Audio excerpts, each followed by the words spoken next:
हरे राम राम राम हरे हरे, हरे कृष्ण कृष्ण कृष्ण हरे हरे।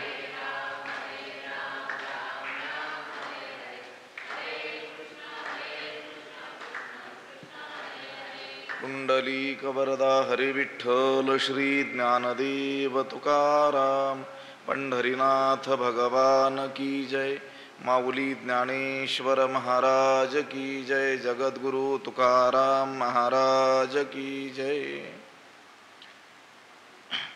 अपिचेदसि पापेभ्यः सर्वेभ्यः पापकृत्तमः, सर्वं ज्ञानप्लवेनैवं वृजिनं सन्तरिष्यसि। नमामि सद्गुरुं शान्तं सच्चिदानन्दविग्रहं, पूर्णब्रह्मपरानन्दमीशमालन्दिवल्लभम्। नमो सद्गुरु तुकया ज्ञानदीपा, नमो सद्गुरु सच्चिदानन्दरूपा, नमो सद्गुरु भक्तकल्याणमूर्ति, नमो सद्गुरु भास्करा पूर्णकीर्ति। अखण्डमण्डलाकारं व्याप्तं येन चराचरं, तत्पदं दर्शितं येन तस्मै श्री गुरवे नमः। जयांची केली स्मरण, होय सकळ विद्यांचे अधिकरण, तेची बंधू श्री चरण, श्री गुरूंचे ते नमस्कारोनी आता। अपिचेदसि पापेभ्यः सर्वेभ्यः पापकृत्तमः, सर्वं ज्ञानप्लवेनैवं वृजिनं सन्तरिष्यसि। ग्रंथराज ज्ञानेश्वरीच्या 4थ्या अध्यायाचा विचार आपण करतो आहोत आणि या 4थ्या अध्यायातील 36व्या क्रमांकाचा हा श्लोक आहे। या श्लोकाचा अन्वय आणि अर्थ एकदा आपण पाहूयात। अपि चेत सर्वेभ्यः पापेभ्यः पापकृत्तमः असि, ज्ञानप्लवेन एव सर्वं वृजिनं सन्तरिष्यसि। अपि चेत जरी सर्वेभ्यः पापेभ्यः पापकृत्तमः, सगळ्या पाप्यांपेक्षाही अधिक पाप करणारा असशील। भगवंत म्हणतात, अरे अर्जुना, जरी तू सर्व पाप्यांहून अधिक पाप करणारा असलास तरी ज्ञानप्लवेन एव, ज्ञानरूपी नौकेनेच सर्वं वृजिनं सन्तरिष्यसि, सर्व पाप किंवा पापरूप सागर तू तरुण जाशील। आत्मज्ञानाचं वर्णन जे केलेलं आहे त्याचं महत्त्व या श्लोकामध्ये सांगतात। आता अर्जुनानं भगवंताला जो काही प्रश्न केलेला आहे तो काही मूळचा असलेला प्रश्न मोहसंबंधी किंवा आत्मज्ञानासंबंधी किंवा अज्ञानाच्या संबंधी असा नव्हता। मूळ जर आपण त्याचा आरंभ पाहिला तर हे युद्ध केल्याने मला पाप लागेल असं तो म्हणतोय। युद्धापासून जो पळू पाहतोय किंवा युद्ध टाळण्याची जी कारणं तो सांगतोय त्याच्यामध्ये या लोकांना मी जर मारलं तर मला काय होईल, पापमेवाश्रयेदस्मान् हत्वैताना तथा येना, यांना मारून मला काय होईल, पापच लागणार आहे। आता इथं जो विषय चाललेला आहे, मोह ज्ञानाने काय होतो, नष्ट होतो। मी वरती सांगितलेलंच आहे, यज्ञात्वा न पुनर्मोह एवं यस्यसि पांडव येन भूतान शेषेण द्रक्ष्यस्यात्मन्यथो मयि। पण अर्जुनाला भीती वाटते आहे ती कशाची, पापाची।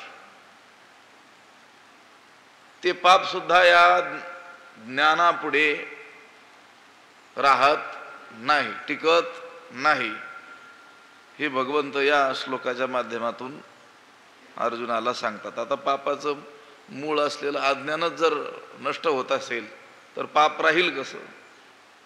पण भगवंत म्हणतात की जरी तू सगळ्या पाप्यांपेक्षाही अधिक पाप करणारा असशील तरी ज्ञानरूपी नौकेनं या पापाला तरून जाशील. जरी कल्मशाचा आगरू तू भ्रांतीचा सागरू व्यामोहाचा डोंगरू होऊनी असशी.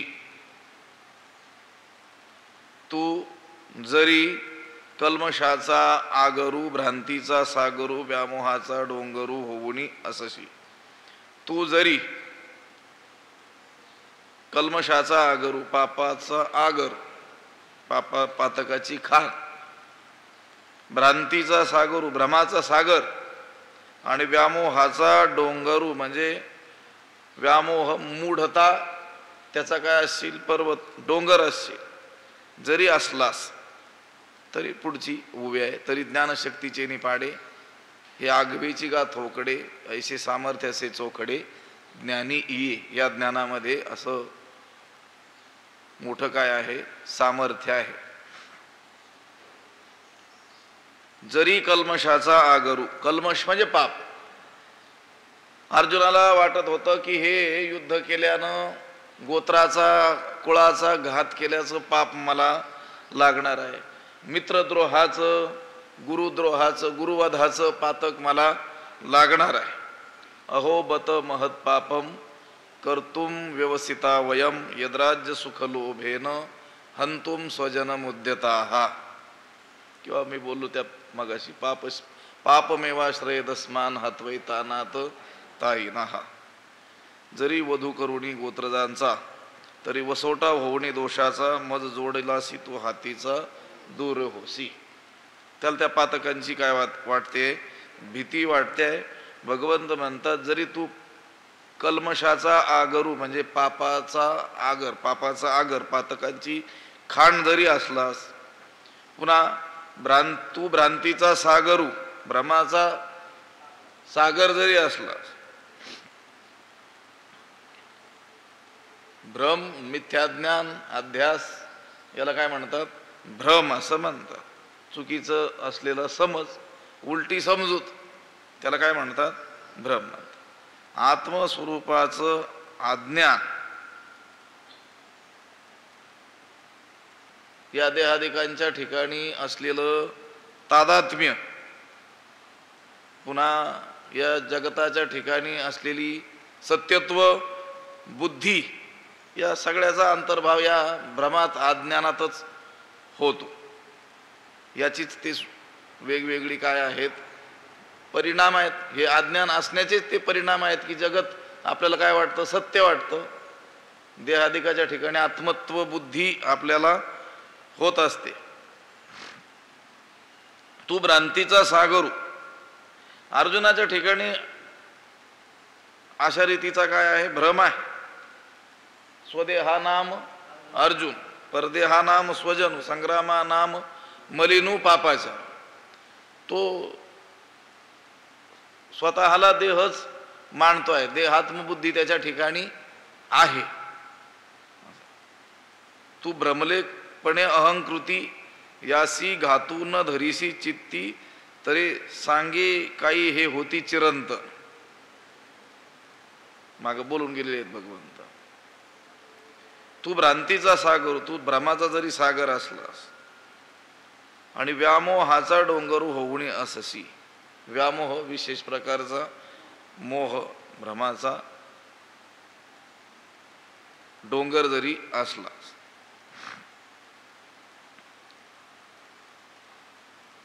देहादी अनात्म वस्तूंच्या ठिकाणी आत्मबुद्धी होणं यालाच काय म्हणतात व्यामोह म्हणतात.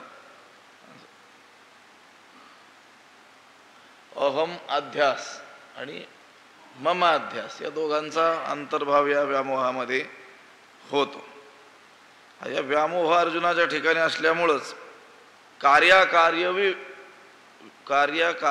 अविवेक कार्य काय आणि अकार्य काय यांचा अविवेक त्याच्या ठिकाणी निर्माण झालेला आहे. म्हणून तो म्हणतो कार्पण्य दोषोपहत स्वभाव पृच्छामि त्वां धर्म सम्मूढ चेता. या कार्पण्य दोषामुळे उपहत स्वभाव ज्याचं चित्त काय झालेलं आहे, भ्रमित होऊन गेलेलं आहे. आम्हा काय उचित ते न स्फुरे येथ, आमच्यासाठी नेमकं योग्य काय आहे ते काही मला ह्या प्रसंगी कळत नाही. व्यामोहाचा डोंगरू होऊनी असशी, तू जरी पापाचा आगर, भ्रमाचा सागर आणि संशयाचा व्यामोहाचा डोंगर जरी असलास, तरी ज्ञानशक्तीचे निपाडे हे आघवेची गा थोकडे, ऐसे सामर्थ्य असे चोखडे ज्ञानी ये. गा म्हणजे अरे अर्जुना, तरी ज्ञानशक्तीचे निपाडे, तरी हे अर्जुना ज्ञानाच्या शक्तीच्या तुलनेने हे आघवेची थोकडे, हे सगळं काय आहे, थोडंच आहे, अल्प आहे, फार थोडं आहे. काय फार थोडं आहे? हे पाप, भ्रम, हा व्यामोह, अगदी पापाचा आगर जरी असलास, भ्रमाचा सागर, संशयाचा व्यामोहाचा डोंगर जरी असलास, तरी ज्ञानाच्या शक्तीच्या मानानं, ज्ञानाच्या शक्तीच्या तुलनेनं हे काय आहे, फार थोडं आहे. ऐसे चोखडे सामर्थ्य ये ज्ञानी असे, असं प्रभावी सामर्थ्य, असं चोखडं सामर्थ्य या ज्ञानाच्या ठिकाणी आहे. म्हणजे या ज्ञानामध्ये या सर्वांचा नाश करण्याचं काय आहे, सामर्थ्य आहे. कसं सामर्थ्य? चोखडे सामर्थ्य म्हणजे प्रतिबंध रहित सामर्थ्य. असं सामर्थ्य की त्या सामर्थ्याला काहीच प्रतिबंध येऊ शकत नाही, एवढी शक्ती या ज्ञानाच्या ठिकाणी आहे. आणि या ज्ञानाच्या शक्तीच्या मानानं, या ज्ञानाच्या ठायी असलेल्या शक्तीच्या तुलनेनं हे थोडंसंच आहे म्हटले. काय थोडंसं आहे? पापाचा आगर असणं हेही थोडंसं आहे, भ्रमाचा सागर, व्यामोहाचा डोंगर हेही काय आहे, अगदी थोकडे, अल्प आहे, एकदम लहान आहे, क्षुद्र आहे. असं सामर्थ्य या ज्ञानामध्ये आहे. ऐसे चोखडे सामर्थ्य ये ज्ञानी. चोखडं अद्भुत, शुद्ध. चोखडं शब्दाचा मुख्य अर्थ आहे चोखट, शुद्ध. ज्ञानाचं एवढं मोठं सामर्थ्य आहे की त्याच्या पुढे हे पाप, भ्रांती, व्यामोह हे जे दोष आहेत हे काय आहेत, अगदी क्षुद्र असे पदार्थ आहेत. आता भगवंताने अर्जुनाला आत्मज्ञान सांगितलं. इति ते ज्ञानमाख्यातम गुह्याद गुह्यतरम मया. अत्यंत गुह्यातील गुह्य, गौप्यातील गौप्य ज्ञान भगवंताने अर्जुनाला दिलं. आणि त्यामुळं अर्जुनाच्या ठिकाणी असलेली जी देहासक्ती आहे, स्वजन आसक्ती आहे, युद्ध केल्यानं आपल्याला पाप लागेल अशी जी भ्रांती आहे, भ्रम आहे, अविवेक जो आहे तो काय झाला, दूर झाला, नाहीसा झाला. हे सगळी काय होऊन गेली, नष्ट होऊन गेली. आणि त्याची कबुली दी या अर्जुनानं दिलेली आहे. नष्टो मोह स्मृतिर्लब्धा त्वत्प्रसादान मयाच्युत स्थितोस्मि गत संदेह करिष्ये वचनं तव. तरी ज्ञानशक्तीचे निपाडे हे आघवेची गा थोकडे, ऐसे सामर्थ्य असे चोखडे ज्ञानी आहे. या ज्ञानामध्ये असं मोठं सामर्थ्य आहे. या ज्ञानाच्या शक्तीच्या तुलनेनं हे सर्व काय आहे, फार थोडं आहे. देखे विश्व भ्रमा ऐसा, जो अमूर्ताचा कडवसा, तो जयाचिया प्रकाशा पुरेची ना. देखे विश्व भ्रमा ऐसा, जो अमूर्ताचा कडवसा, तो जयाचिया प्रकाशा पुरेची ना.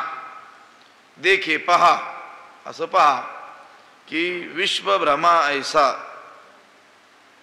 जो अमूर्ताचा कडवसा, विश्वाच्या अस्तित्वाचा एवढा मोठा जो भ्रम आहे, तो भ्रम जो अमूर्ताचा कडवसा, ज्या अमूर्त निराकार अव्यक्त असलेल्या ब्रह्माचा कडवसा म्हणजे विवर्त आहे, छाया आहे. दोन्ही शब्द आहेत बरं, कडवसा आणि कवडसा दोन्ही बरोबर शब्द आहेत. घराला जर कुठे छिद्र असेल तर त्याच्यातून ते सूर्यप्रकाश थोडासा पडतो की नाही छोट्याशा छिद्रातून. आता तो सूर्याच्या मानाने किती आहे, अवघं थोडासा आहे. लक्षात आलं. अगदी हा विश्वभ्रम, या विश्वाच्या अस्तित्वाचा जो भ्रम आहे हा काय आहे, जो अमूर्ताचा कडवसा. तो जयाची या प्रकाशापुरेची ना, तो भ्रम देखील ज्या ज्ञानाच्या प्रकाशाला पुरेसा पडत नाही. म्हणजेच काय, ज्ञान झालं असता संपूर्ण विश्वभ्रम काय होतो, दूर होतो. तुझी पाप, भ्रांती, व्यामोह हे कुठे राहतील? ज्ञानामध्ये एवढं सामर्थ्य आहे की ज्ञानाच्या सामर्थ्याच्या मानानं हे आगवीची का थोकडे, हे थोडंसंच आहे. एवढं चोखट सामर्थ्य या ज्ञानामध्ये आहे. ते सांगण्याकरता सांगतात किती सामर्थ्य आहे ज्ञानामध्ये. देखी विश्वभ्रमा ऐसा जो अमूर्ताचा कडवसा. पहा, जगद आभासासारखी किंवा विश्वाच्या अस्तित्वाचा एवढा मोठा जो भ्रम आहे, ती ज्या निराकार परमात्म्याची पडणारी काय आहे, छाया आहे. ती ज्या ज्ञानाच्या प्रकाशाला पुरी पडत नाही. म्हणजे ज्या ज्ञानाच्या प्रकाशाने विश्वाचा निराश सहजगत्या होतो. हा जो आपल्याला विश्वाचा काय झालेला आहे, भ्रम झालेला आहे. भ्रमानं हे विश्व काय झालेलं आहे, भासलेलं आहे. जे स्वरूपभूत ज्ञान आपल्याला झाल्यानंतर हा भ्रम काय होतो, लगेचच नाहीसा होतो. देखे विश्व भ्रमा ऐसा, जगरूपी भ्रमासारखा, जगद आभासासारखा. या ओवीमध्ये ज्ञानाचं मोठं सामर्थ्य ज्ञानोबरायांनी वर्णन केलेलं आहे. याच्या यावत असलेले दृष्ट किंवा श्रुत जे काही पदार्थ आहेत त्या सर्वांना विश्व म्हणतात किंवा जगत म्हणतात. आणि आस्त एक आणि प्रतीती दुसरी येते, किंवा ज्याच्या ठिकाणी जे नाही तेच भासत, त्याला म्हणतात भ्रम, त्याला म्हणतात अध्यास. आता नेहमीचं दृष्टांत आपला वेदांत शास्त्रातला प्रसिद्ध असलेला रज्जू आणि सर्प. रज्जू सर्पाकार भासियेले जगडंब. त्या दोरीवर, त्या दोरीच्या अज्ञानानं सर्पाचा काय व्हावा, भास व्हावा, भ्रम व्हावा. अगदी त्याच पद्धतीनं परब्रह्म स्वरूपाच्या अज्ञानानं जगाचा काय झालेला आहे, भास झालेला आहे. जगत आपल्याला भासलेलं आहे. ब्रह्मस्वरूपाच्या अज्ञानानं म्हणा, आत्मस्वरूपाच्या अज्ञानानं म्हणा, या जगताचा काय झालेला आहे, भास आपल्याला झालेला आहे. समष्टी दृष्टीनं विचार केला तर ब्रह्मावर जगताचा भास, आणि व्यष्टी दृष्टीनं जर विचार केला तर आत्म्यावर अहंकार म्हणा किंवा देहादी प्रपंचाचा काय झालेला आहे, भास, भ्रम झालेला आहे, अध्यास आपल्याला झालेला आहे. या विश्वभ्रमा ऐसा अमूर्ताचा कडवसा, तो जयाची या प्रकाशा पुरेची ना. प्रतिबिंब म्हणा, पडछाया म्हणा, परावर्तित असलेला प्रकाश म्हणा, त्याला काय म्हणतात, कडवसा असं म्हणतात. सावली म्हणा, त्याला देखील कडवसा म्हणतात. अमूर्त म्हणजे निराकार अव्यक्त असलेल्या त्या परमात्म्याची म्हणजे परब्रह्माची, ब्रह्माची पडछाया म्हणजे हे विश्व आहे, हे काय आहे, जगत आहे. याचा अर्थ ज्याप्रमाणे आरशात प्रतिबिंब असतं त्याप्रमाणे ब्रह्मरूपी चिदाकाशात हे जगत प्रतिबिंब आहे, नाही आहे.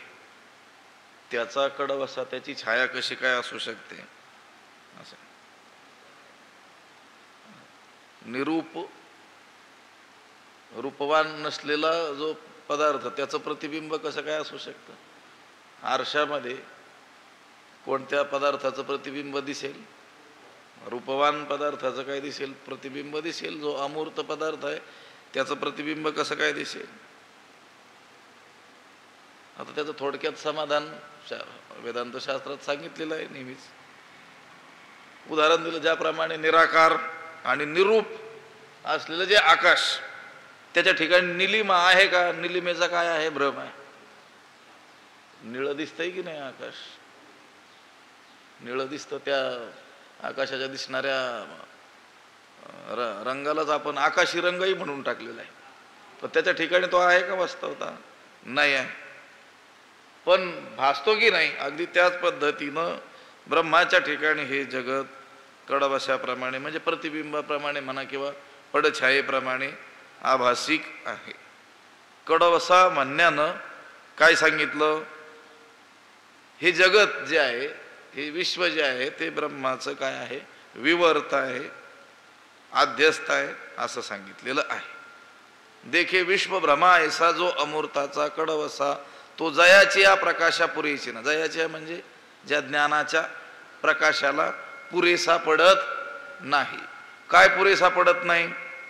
हा विश्व भ्रमा एवढा त्या अमूर्त परमात्म्याचा कडवसा, म्हणजे एवढं मोठं जगत भ्रम आपल्याला जो झालेला आहे तो त्या ज्ञानापुढे टिकत नाही. तो जयाच्या प्रकाशा पुरेची ना. मग एवढा मोठा जो भ्रम आहे ते दूर करण्याचं सामर्थ्य जर त्या ज्ञानात असेल तर मग ही पातक नष्ट करण्याचं सामर्थ्य त्या ज्ञानात नाही का? आहे. तया कायसे हे मनोमळ, हे बोलताची अति किडाळ, नाही येणे पाडे ढिसाळ दुजे जगी. तया कायसे हे मनोमळ. तया म्हणजे त्या ज्ञानाच्या सामर्थ्यापुढे. हे मनोमळ कायसे, या मनातील मळाची काय गोष्ट आहे? ही पाप वगैरे, ही तुला झालेली भ्रांती जी आहे, हे मनातील असलेले जे मळ आहेत, मना किंवा मनाचे संकल्प विकल्प आदी जे दोष आहेत किंवा पाप जे आहे ते घालवणं काय अवघड आहे का? कोणाला? तया म्हणजे त्या ज्ञानाला, की जे ज्ञान झालं असता हा विश्वभ्रम सुद्धा काय होतो? नाहीसा होतो. त्या ज्ञानाला तुझ्या मनातील दोष घालवणं हे काही अवघड आहे का? नाही. हे बोलताची अति किडाळ,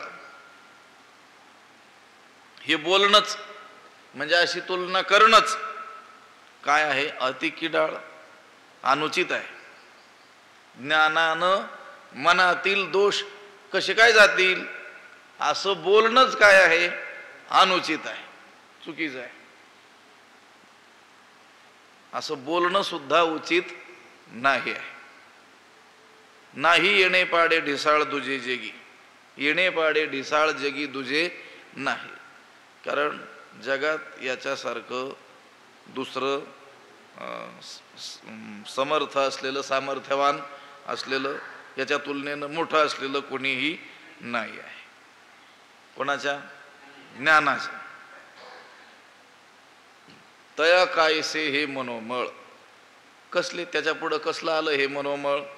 ज्या ज्ञानापुढे विश्वभ्रम टिकत नाही त्याला हे व्यक्तिगत असलेले मनातील मळ, ही मनाची अशुद्धता, ती दूर करण्यास कितीसा वेळ लागणार आहे? हे बोलणंच की ज्ञानाने मनातील दोष जातील का? कसे जातील? हे कसं आहे? किडाळ आहे, म्हणजे दोषयुक्त आहे, वाईट आहे, अनुचित आहे, उचित नाही आहे. नाही येणे पाडे ढिसाळ दुजे जगी. ढिसाळ म्हणजे समर्थ, मोठं, सामर्थ्यवान. याच्यासारखा सामर्थ्यवान पदार्थ दुसरा या जगामध्ये नाही आहे, दुसरा नाही आहे ज्ञानासारखा. यथै धावंसी समित धोग्निर भस्मसात कुरुते अर्जुन ज्ञानाग्नी सर्व कर्माणी भस्मसात कुरुते तथा. अर्जुन, हे अर्जुना, यथा समिद्धाः अग्निः, समिद्ध अग्नी, ज्याप्रमाणे प्रज्वलित झालेला जो काय आहे अग्नी आहे, एधांसी भस्मसात कुरुते, त्या काष्ठांना काय करतो, त्या इंधनाला भस्मसात करून टाकतो. हे अर्जुना, ज्याप्रमाणे चांगला प्रज्वलित झालेला अग्नी काष्ठांना काय करतो, भस्म करून टाकतो, तथा त्याप्रमाणे ज्ञानाग्नी ही, ज्ञानरूप अग्नी सर्व कर्माणी भस्मसात कुरुते, सर्व कर्म भस्म करून टाकतो. त्याप्रमाणे ज्ञानरूपी अग्नी सर्व कर्मांना भस्म करतो. ज्ञानाचा आणि कर्माचा कशा रीतीचा संबंध आहे हे भगवंत या श्लोकामध्ये अग्नीच्या आणि काष्ठाच्या दृष्टांताने काय करतात, सांगतात. श्लोकामध्ये सर्व कर्माणी हे जे पद आहे, ज्ञानाग्नी सर्व कर्माणी भस्मसात कुरुते तथा, त्याच्यामध्ये संचित आणि क्रियमान असलेली पुण्यकर्म पापकर्म ही घ्यायची. प्रारब्धाचा विषय नाही. प्रारब्ध मात्र काय करावं लागतं, भोगून संपवावं लागतं. प्रारब्ध कर्मणा भोगादेव क्षय, प्रारब्ध कर्माचा भोगानेच काय होतो, नाश होतो. भोगानेच त्याला भोगूनच संपवावं लागतं. मग कुणीही असो, तो ज्याला ज्ञान झालेला आहे तो ज्ञानी पुरुष, त्याचं देखील प्रारब्ध नष्ट होत नाही. तो देखील प्रारब्ध भोगूनच देव जरी अवतार घेऊन आला तरी त्याला काय करावं लागतं, ते भोगूनच संपवावं लागतं. इथं सर्व कर्म शब्दाचा अर्थ काय, संचित आणि क्रियमान. त्या संचितातील अनंत जन्मात केलेली जी पाप पुण्यात्मक कर्म आहेत, त्या सगळ्या कर्माचा काय होतो, नाश होतो. क्रियमान तर त्याला लागतच नाही. तुका म्हणे आम्ही झालो अग्निरूप, लागून येदू पाप पुण्याअंगा. पापही नको आणि पुण्यही नको. हे सर्व कर्म काय होतात, नष्ट होतात. कशाने, ज्ञानरूपी अग्नीने, ज्ञानाग्नी ही. कशी काय, तर उदाहरण दिलं, यथा ज्याप्रमाणे प्रज्वलित झालेला अग्नी काष्ठांना काय करतो, भस्म करतो. त्या प्रज्वलित झालेल्या अग्नीमध्ये कशाही रीतीची काष्ठ टाकली तर त्या सगळ्या काष्ठांना, इंधनाला तो काय करून टाकतो, भस्म करून टाकतो. त्याप्रमाणे ज्ञानरूपी अग्नी सर्व कर्मांना भस्म करतो. सांगे भुवनत्रयाची काजळी, जे गगना माझी उधवली, ते प्रळयीचे वाहुटुळी काय अभ्रपुरे. जे भुवनत्रयाची काजळी गगना माझी उधवली, ती प्रळयीची वाहुटुळी आभ्र पुरे काय, किंवा अभ्र काय पुरे. जी वावटळ उठल्यानंतर, म्हणजे कोणती, प्रळय काळची, भुवनत्रयाची काजळी, तिन्ही भुवनांची राख गगना माझी उधवली, आकाशामध्ये काय करते, उडवून लावते.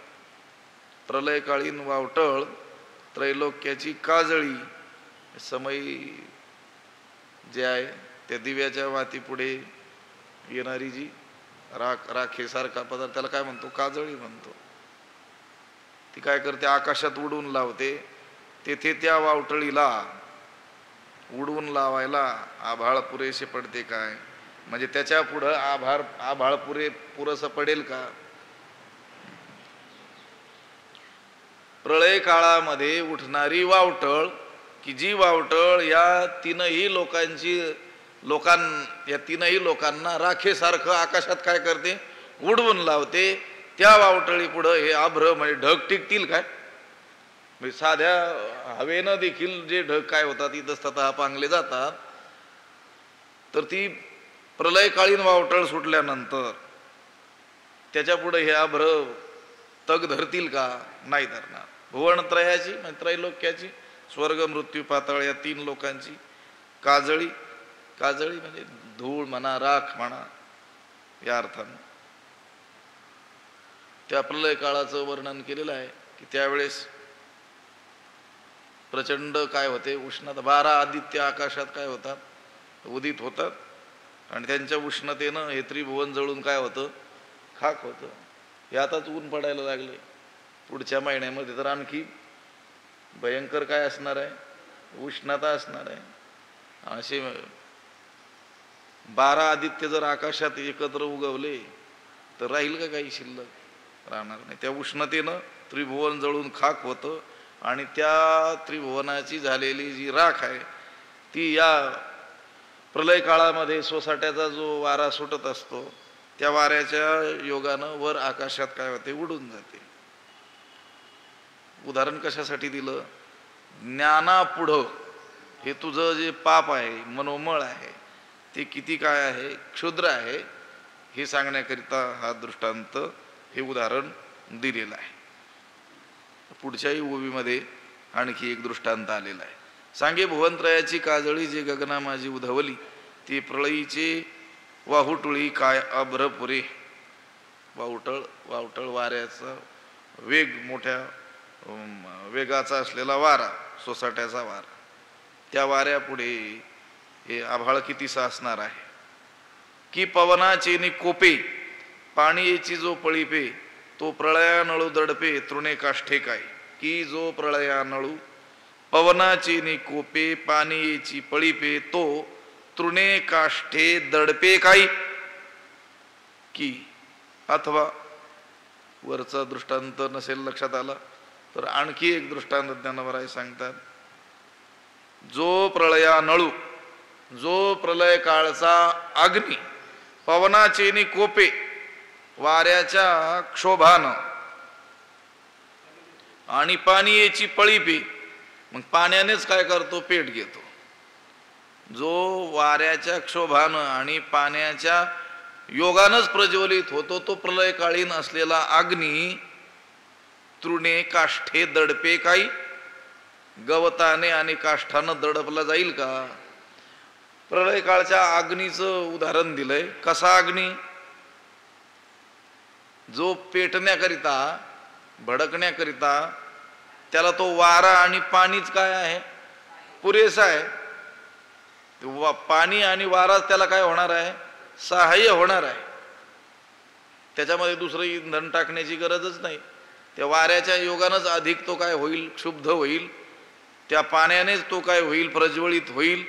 असा प्रलयकालीन असलेला महाभयंकर अग्नी तो गवतानं आणि काष्ठानं दडपला जाईल का? तो प्रलयकाळचा अग्नी, आणि त्या अग्नीला विझवण्याकरिता त्याच्यावर काय टाकलं म्हटले, गवत टाकलं किंवा मग लाकडं टाकली, तो विझेल का? जो पाण्याची पळी पाण्यानेच पेट घेतो, पेट घेतो, पेटतो. ज्ञानाची दाहकता किती आहे हे ज्ञानोबरायांनी या ओवीमध्ये सांगितलेलं आहे. आता साधा अग्नी असेल तर तो पाण्याने काय होतो, विझतो, आणि हा पाण्याने पेटतो. म्हणजे त्या अग्नीमध्ये इंधन टाकल्यानंतर जसा भडका त्याचा व्हावा, रॉकेल, पेट्रोल इत्यादी जे पदार्थ आहेत, ज्वालाग्रही पदार्थ, अगदी त्याप्रमाणे तो अग्नी पाण्यानेच काय होतो, पेटतो. एवढा तो काय आहे, दाहक आहे.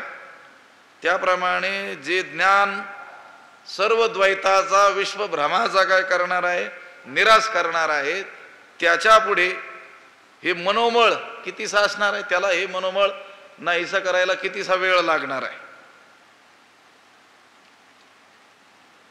तो प्रळयानळू दडपे तृणे काष्ठे काय. तृणे म्हणजे गवतानं. अग्नी हा गवतानं कधीही दडपला जाणार नाही. तुका म्हणे तृणे झाके होताशन, हे तर वचन वावगीची. तुकाराम महाराज म्हणतात हे बोलणं व्यर्थच आहे. कोणतं बोलणं? होताशन तृणाने झाकल्या जातो. तो झाकल हा इंधने आगीशी हका कचडे. इंधनानं अग्नीला आणखी काय होतं, त्याला हकाकी चढते, त्याला सहाय्य होतो तो अधिक काय होतो, भडकतो. ज्ञानाचं दोष दूर करण्याचं सामर्थ्य याच्यामध्ये सांगितलेलं आहे. पुढे सांगतील, नही ज्ञानेन सदृशम पवित्रमेह विद्यते तत्स्वयं योग संसिद्ध कालेनात्मनी विंदती. त्याच्यावर विस्तारानं आहे. आणि मग त्या ज्ञानप्राप्तीचा आणखी एक उपाय, श्रद्धावान लभते ज्ञानम तत्पर संयतेंद्रिय ज्ञानम लब्ध्वा पराम शांतिमचिरेणाधिगच्छती, ही पुढं सांगणार आहेत. आज आपल्याला थांबावं लागेल. पुंडलिक वरदा हरिविठ्ठल श्री ज्ञानदेव तुकाराम पंढरीनाथ भगवान की, माऊली ज्ञानेश्वर महाराज की जय. विठ्ठल विठ्ठल. पुंडलिक वरदा हरिविठ्ठल श्री ज्ञानदेव तुकाराम पंढरीनाथ भगवान की जय. माऊली ज्ञानेश्वर. आता विश्वात्मके देवी येणे वाग्यज्ञे तोषावे, तोषोणी मज द्यावे पसाय दान हे. जे खळांची व्यंकटी सांडो तया सत्कर्मी रती वाढो.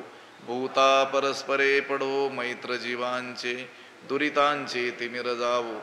विश्व स्वधर्म सूर्ये पाहो, जो जे वांछील तो ते लाहो. प्राणी जात वर्षत सकळ मंगळी, ईश्वर निष्ठांची मांदियाळी. अनवरत भूमंडळी भेटो तया भूता, चला कल्पतरूंचे आरव. चेतना चिंतामणीचे गाव, बोलते जे अर्णव पियुषांचे. मारतंड जे तापहीन, ते सर्वाही सदा सज्जन. सोयरे होतू किंबहुना सर्व सुखी, पूर्ण होवणी तिही लोकी. भजिजो आदि पुरुखी अखंडित, आणि ग्रंथोपजीविये. विशेषी लोकी इये, दृष्टादृष्ट विजये होवा वेजी. हेथ म्हणे श्री विश्वेश्वरावो, हा होईल दान पसावो. येणे वरे ज्ञानदेवो सुखिया झाला, येणे वरे ज्ञानदेवो सुखिया झाला. येणे वरे ज्ञानदेवो सुखिया झाला. पुंडलिक वरदा हरिविठ्ठल श्री ज्ञानदेव तुकाराम पंढरीनाथ भगवान की जय. माऊली ज्ञानेश्वर महाराज, जगद्गुरु तुकाराम महाराज, शांती ब्रह्म एकनाथ महाराज, सद्गुरु बंशी महाराज, सद्गुरु जोग महाराज की जय.